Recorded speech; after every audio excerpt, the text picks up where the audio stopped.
ইলেকট্রোডটা welding এর একটা vital part. সেক্ষেত্রে আমরা ম্যানুয়াল মেটাল আর্ক ওয়েল্ডিং বা আর্ক ওয়েল্ডিং করছি, সেক্ষেত্রে আমার ইলেকট্রোডটা হচ্ছে মেন জিনিস।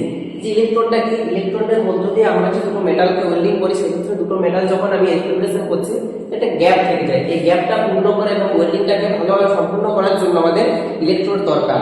এই যে ইলেকট্রোড তোমরা দেখতে পাচ্ছ, এখানে ইলেকট্রোডের মধ্যে যে মেইন পার্ট থাকে যেটা বেয়ার ইলেকট্রোড, সেটা আমাদের মেইনলি এমএস বা মাইন্ড তৈরি হয়। তার উপরে লাগানো থাকে ফ্লাক্স।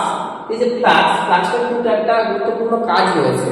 এই যে ফ্লাক্সটা আমাদের কি জন্য করি, আমাদের যে ওয়েল্ডিং এ আমরা জানি যে আমাদের শ্বাস প্রশ্বাস বাকি ক্ষেত্রে অক্সিজেন আমাদের সবসময় দরকার একটা জীবন বেঁচে রাখার জন্য। কিন্তু এই অক্সিজেন আবার ওয়েল্ডিং এর ক্ষেত্রে একটা সবচেয়ে বড় ডেঞ্জার।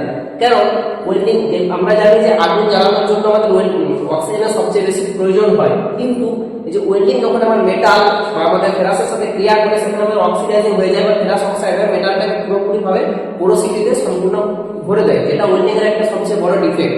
তো এই পোরোসিটির হাত থেকে বা অক্সিডাইজিং এর হাত থেকে বাঁচানোর জন্য আমাদের মেটালের উপরে ফ্লাক্স কোটিং করা হয়। ঠিক আছে, বাকি ফ্লাক্সটা মেটালের বাকি কিভাবে হয় সেটা তোমাদের পরে বলবো। এরপর হচ্ছে যে ইলেকট্রোডের লেন্থ কত থাকে। ইলেকট্রোডের লেন্থ থাকে 250 থেকে 400 mm পর্যন্ত।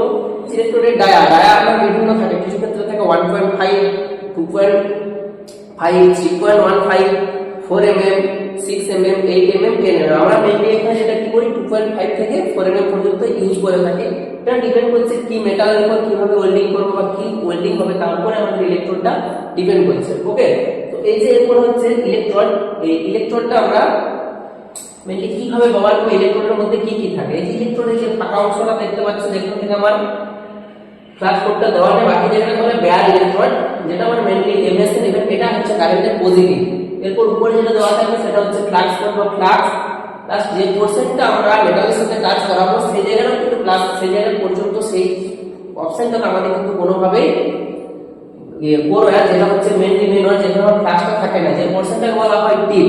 এরপর এর সাথে একটা জিনিস জানবো, আমরা যখন ইলেকট্রোড দিয়ে ওয়েল্ডিং করবো সেটা সমস্ত ইলেকট্রোড বা পুরো ওয়েল্ডিং ইলেকট্রোডটা কিন্তু আমরা নষ্ট করে দেবো না, কারণ কারেন্টটা যদি আমি ইলেকট্রোড হোল্ডারের মধ্যে চলে আসে সেক্ষেত্রে আমার নষ্ট হয়ে যেতে পারে বা শর্ট সার্কিট হয়ে যেতে পারে, সেটার মধ্যে একটা দুর্ঘটনা বা ডেঞ্জার উৎপন্ন হয়ে যেতে পারে। ঠিক আছে, তো এর জন্য আমরা কিছুটা % ছাড় দেবো, যেটা ছেড়ে দিই সেটা হচ্ছে 110, মতলব ইলেকট্রোড যা থাকছে তার 10/1 আমরা ছেড়ে দেবো বা বাদ দেবো। যে 110 এটাকে বলা হয় স্টার্ট টেন। ঠিক আছে, তো আজ ইলেকট্রোডের জাস্ট মেইন পার্টটা বললাম, বাকি ডিপলি আমি পরে আলোচনা করবো। ওকে।